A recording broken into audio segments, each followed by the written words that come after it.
नमस्कार, मैं हूं सत्यपाल और आप देख रहे हैं CWB हिंदी न्यूज। शक संवत 1945, विक्रम संवत 2080। आज ज्येष्ठ माह के कृष्ण पक्ष की तृतीया तिथि और दिन सोमवार है। तदनुसार अंग्रेजी तारीख 8 मई सन 2023। आज ज्येष्ठ संकष्ट चतुर्थी का व्रत भी रखा जाना है। आइए सबसे पहले बढ़ते हैं दिन भर की सुर्खियों की तरफ। प्रियंका गांधी की हैदराबाद में जनसभा, युवा घोषणा पत्र जारी करेंगी, रोजगार और बेरोजगारी भत्ता देने जैसे वादे कर सकती हैं। हरियाणा में अब लोगों को पटवारियों के नहीं लगाने पड़ेंगे चक्कर, जानेंगे इस खबर में पूरी अपडेट। महिलाएं ले सकती हैं मातृ शक्ति उद्यमिता योजना का लाभ, मिलेंगे 3 लाख रुपए तक के ऋण। नारनौल में जनसम्मान समारोह, दुष्यंत चौटाला बोले लोकसभा विधानसभा चुनाव एक साथ कराने के पक्ष में संगठन की तैयारी पूरी। जल्द ही पारिवारिक जमीन विवाद निपटाने के लिए साझा जमीन के बंटवारे के लिए नया कानून ला रही है हरियाणा खट्टर सरकार, बताएंगे पूरी खबर। हरियाणा में बिजली पानी चोरी में 6 जिले सबसे आगे, पुलिस के पास 24,187 शिकायतें पहुंची, अब सख्ती बढ़ाएगी सरकार। जंतर मंतर पर रेसलर्स के समर्थन में खाप महापंचायत की चेतावनी, 20 मई से पहले ब्रजभूषण की गिरफ्तारी करें वरना 21 से बड़ा आंदोलन होगा। जम्मू कश्मीर में 18 नए रोपवे बनेंगे, 5,000 करोड़ रुपए की होगी लागत। बालटाल से अमरनाथ पहुंचने में लगेंगे सिर्फ 40 मिनट। 8 मई को फ्यूल की कीमतें $75 प्रति बैरल पर आया कच्चा तेल, पेट्रोल व डीजल के दामों में कोई बदलाव नहीं। 2024 की गणतंत्र दिवस परेड में केवल महिलाएं शामिल होंगी, बैंड से झांकियों तक दिखेगा वुमेन पावर, रक्षा मंत्रालय ने आर्म्ड फोर्सेस को चिट्ठी लिखी। पंजाब एंड हरियाणा हाईकोर्ट में स्टेनोग्राफर के पदों पर आई बड़ी भर्ती। स्वामित्व योजना के तहत जमीन किसी भी विभाग के नाम हो, दुकानदार बनेंगे मालिक, पोर्टल खोला गया। और अब खबरें विस्तार से।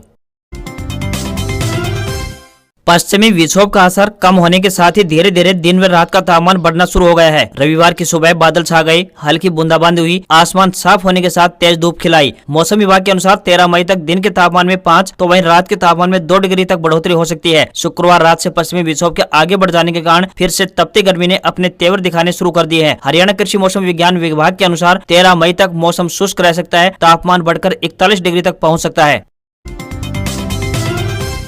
मुख्यमंत्री राहत कोष के तहत चिकित्सा आधार पर वित्तीय सहायता प्राप्त करने के लिए अब सरल पोर्टल पर आवेदन करना होगा। कुरुक्षेत्र के डीसी शांतनु शर्मा ने कहा कि अब आर्थिक सहायता के लिए प्रार्थी आवेदक सरल पोर्टल के माध्यम से सुविधा का लाभ प्राप्त कर सकते हैं। मुख्यमंत्री राहत कोष से मिलने वाली आर्थिक सहायता की राशि सीधे आवेदक यानी लाभार्थी के खाते में ट्रांसफर की जाएगी। आवेदक अपनी PPP यानी परिवार पहचान पत्र ID के माध्यम से सरल पोर्टल पर आवेदन कर सकते हैं। इस प्रक्रिया को पूर्ण करने के लिए आवेदकों को अपने चिकित्सा बिल, OPD बिल जैसे अन्य संबंधित दस्तावेजों को अपलोड कर मुख्यमंत्री राहत कोष से चिकित्सा आधार पर वित्तीय सहायता के लिए आवेदन करना होगा।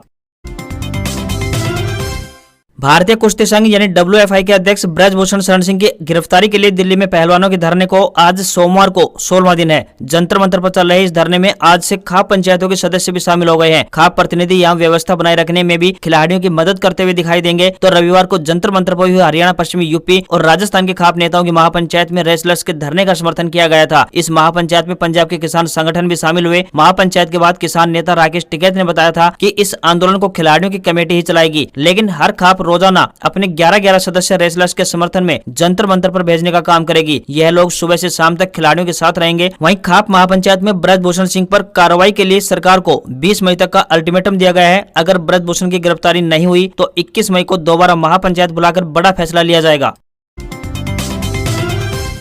आयुष्मान भारत कार्ड के जरिए इलाज में फर्जीवाड़े की जांच का दायरा बढ़ा दिया गया है। टीम 3 साल तक का रिकॉर्ड खंगालेगी। अभी काफी मृतकों का ऑनलाइन रिकॉर्ड से मिलान किया जाना बाकी है। इनका ब्यौरा PGI रोहतक में ढूंढा जा रहा है। इस पूरे खेल में अफसरों की भूमिका भी संदिग्ध होने के साथ साथ अन्य कर्मचारी भी शामिल होने का शक है, क्योंकि मरीज के मरने के बाद उसके नाम पर दवाइयों का बिल बनाकर धनराशि हजम कर ली गई है। रोहतक जिले में पिछले सप्ताह बुधवार को आई तेज बारिश में भीगने के बाद बोरों को समय पर नहीं सुखाए जाने के कारण गेहूं अंकुरित होने लगा है। बोरों में भरे गेहूं के डले देखकर गोदामों से रोजाना हजारों बैग लौटाए जा रहे हैं। सड़े हुए गेहूं को सुखाकर फिर से बोरों में भरा जा रहा है, जबकि इसके आटे की रोटी में स्वाद नहीं आएगा। उठान में देरी के कारण अनाज मंडी में ही अन्न सड़ रहा है। आड़तियों को लाखों रुपए का नुकसान, साथ ही किसानों को भुगतान नहीं मिल पाया है, क्योंकि मंडी से गेहूं का उठान होकर गोदामों में पहुंचने के 72 घंटे बाद किसान के खाते में भुगतान भेजा जाता है। 10 साल पुराने आधार को लोगों को अपडेट करवाना होगा। कुरुक्षेत्र के डीसी शांतनु शर्मा ने बताया कि आधार को अपडेट करवाने से व्यक्ति को कई सुविधाओं का लाभ मिलेगा। इनमें आधार के संग one nation one ration card योजना से राशन लेना आसान होगा। 1000 डिजिटल सरकारी योजनाओं का लाभ मिलेगा। सिम कार्ड लेना हो या फिर आधार से स्कॉलरशिप पाना, आयकर टैक्स रिटर्न करवाना हो या फिर आधार से गुमशुदा लोगों को उनके परिजनों से मिलवाने में मदद भी मिलेगी। किसी भी शिकायत या सुझाव के लिए 1947 यानी 1947 नंबर पर कॉल करके अधिक जानकारी प्राप्त की जा सकती है। इसके अलावा 5 और 15 वर्ष की आयु के बच्चों के लिए भी अनिवार्य बायोमेट्रिक भी अवश्य अपडेट करवाएं।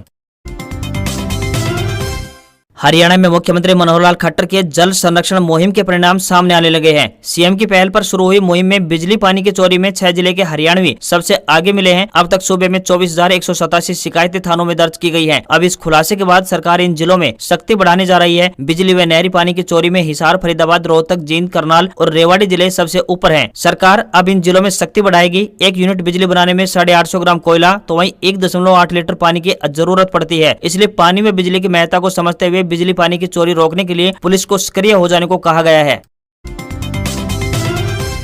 हरियाणा के नारनौल में जननायक जनता पार्टी यानी जेजेपी द्वारा गांव गहली में डिप्टी सीएम दुष्यंत चौटाला के सम्मान में एक जन सम्मान समारोह का आयोजन किया गया। यहां दुष्यंत चौटाला ने महेंद्रगढ़ में करीब 150 करोड़ रुपए की लागत से बनने वाली सड़कों का शिलान्यास किया। इसके अलावा उन्होंने अनेक परियोजनाओं का उद्घाटन और शिलान्यास भी किया। यहाँ दुष्यंत चौटाला ने कहा कि वे लोकसभा और विधानसभा दोनों चुनाव साथ करवाने के पक्ष में है। उन्होंने कहा कि इसके लिए उन्होंने पूरी तैयारी की हुई है तथा उनका संगठन भी पूरी तरह से तैयार है। मुख्यमंत्री मनोहर लाल खट्टर के द्वारा दिए गए बयान पर उन्होंने कहा कि यह भाजपा और जेजेपी दोनों की सरकार है, जिसका प्रमाण उनके साथ कार्यक्रम में आई भाजपा के मंत्री और विधायक हैं। गठबंधन की सरकार द्वारा विकास कार्यों की झड़ी लगाई हुई है। पूरे प्रदेश में सड़कों का जाल बिछाया गया है। जिला महेंद्रगढ़ की बात करें तो इसमें भी कई नेशनल हाईवे बने हैं तथा अब नारनौल से दादरी तक बनने वाले 4 लेन का काम अभी चल रहा है। कुछ दिनों बाद नारनौल से दादरी पहुंचना बहुत आसान हो जाएगा। वह प्रदेश में हर गाँव में लाइब्रेरी खोलने के पक्ष में भी है। अगर प्रत्येक गाँव में लाइब्रेरी हो जाएगी तो पढ़े लिखे युवाओं को परीक्षा की तैयारी के लिए शहर जाने की कोई आवश्यकता नहीं होगी तथा सभी प्रायोगिक परीक्षा की किताबें गाँव की लाइब्रेरी में ही उपलब्ध रहेंगी। उन्होंने कहा कि जो पंचायत गाँव में बने सामुदायिक केंद्र में शादी समारोह स्थल बनाना चाहती है तो वह पंचायत प्रस्ताव लिखकर भेजे, जिसको तुरंत मंजूर कर लिया जाएगा।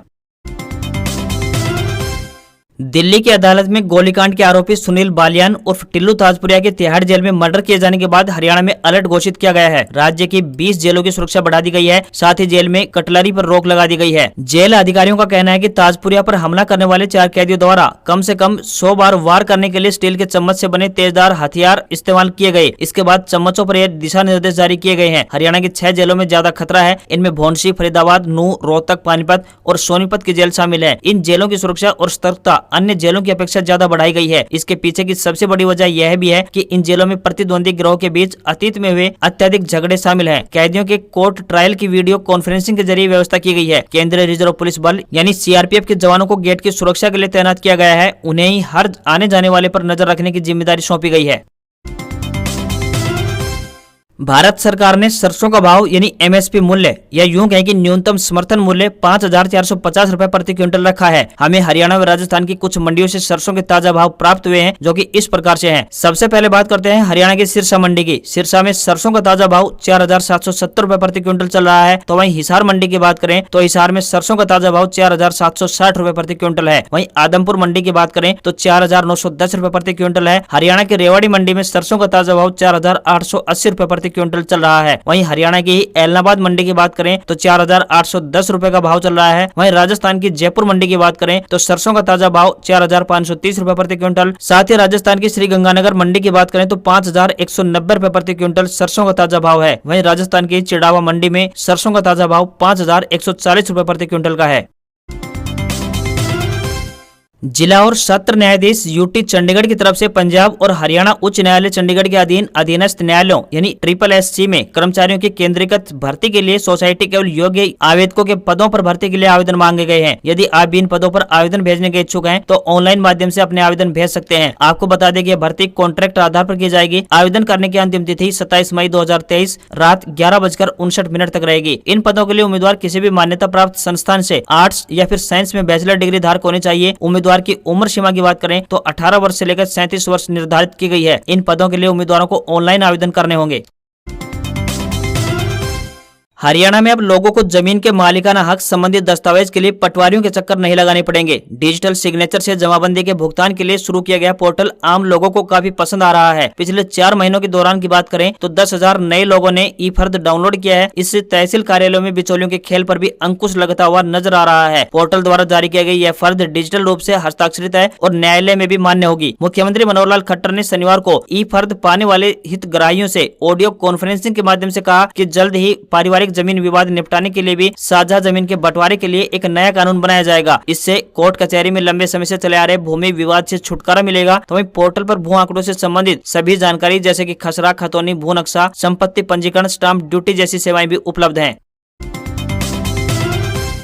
जैसा कि आप सभी जानते हैं, पंजाब एंड हरियाणा हाईकोर्ट ने पीजीटी चयन प्रक्रिया पर रोक लगा दी थी। 20 अप्रैल को हाईकोर्ट ने चयन प्रक्रिया पर रोक लगाते हुए हरियाणा सरकार और हरियाणा लोक सेवा आयोग को नोटिस जारी किया और जवाब मांगा था। इस रोक हटाने की मांग को लेकर हरियाणा लोक सेवा आयोग यानी HPSC ने पंजाब एंड हरियाणा हाईकोर्ट में अर्जी डाली है। अर्जी देने के साथ साथ आयोग ने यह मांग भी की है कि इस मामले की जल्द से जल्द सुनवाई की जाए। मामले पर जल्दी सुनवाई की मांग को मंजूरी देते हुए 11 मई की तारीख सुनवाई के लिए निर्धारित कर दी गई है, जबकि पहले इस मामले में 13 सितंबर के लिए सुनवाई तय की गई थी। अर्जी में कहा गया है कि चयन प्रक्रिया पर रोक लगाए जाने से लगभग 3,500 नियुक्तियां संभव नहीं हो पाई हैं। आयोग का कहना है कि वो जल्द से जल्द इन पदों को भरना चाहता है। ऐसे में मामले पर जल्दी सुनवाई की जाए और रोक हटा दी जाए। आपको यहाँ पर बता दें कि 13 दिसंबर को आयोग ने लिखित परीक्षा का पैटर्न जारी किया, जिसमें दिए गए पाठ्यक्रम के अनुसार 150 बहुविकल्पीय प्रश्न पूछे जाने थे। 20 मार्च को नया पैटर्न जारी किया गया, जिस पर याचियों ने कहा कि अब आखिरी वक्त में नया पैटर्न जारी करने का क्या मतलब है। याचियों ने कहा कि आयोग अपनी मनमानी कर रहा है। हरियाणा सरकार ने महिलाओं को आत्मनिर्भर बनाने और उनकी आर्थिक व सामाजिक स्थिति में सुधार लाने के लिए मातृशक्ति उद्यमिता योजना शुरू की है, जिसके तहत बैंकों के माध्यम से 3 लाख रुपए तक के ऋण यानी लोन दिलवाने की व्यवस्था की गई है। हरियाणा सरकार के द्वारा मातृशक्ति उद्यमिता योजना महिला विकास निगम के माध्यम से चलाई जा रही है। पारिवारिक 5 लाख रुपए से कम वार्षिक आय वाली व हरियाणा की स्थायी निवासी महिला इस योजना का लाभ उठा सकती है। ऋण के लिए आवेदन के समय महिला की आयु सीमा 18 वर्ष से लेकर 60 वर्ष के बीच होनी चाहिए तथा इसके अलावा आवेदक पहले से लिए गए ऋण का डिफाल्टर नहीं होना चाहिए। इन गतिविधियों में यातायात वाहन के तहत ऑटो रिक्शा, छोटा सामान ढोने के लिए वाहन, 3 व्हीलर, ई रिक्शा, टैक्सी, सामाजिक व व्यक्तिगत सेवा गतिविधियों के तहत salon, beauty parlour, tailoring, boutique, photostat की दुकान, पापड़ बनाना, अचार बनाना, हलवाई की दुकान, फूड स्टॉल, आइसक्रीम बनाने की यूनिट, बिस्कुट बनाना, हैंडलूम बैग बनाना, टिफिन सर्विस, मिट्टी के बर्तन यानी मटके इत्यादि बनाना का अपना काम शुरू कर सकते हैं। अधिक जानकारी के लिए हरियाणा महिला विकास निगम कार्यालय में संपर्क कर सकते हैं। आज खबरों में बस इतना ही। देखते रहिए हरियाणा का सबसे बेहतरीन news channel CWB Hindi news. नमस्कार।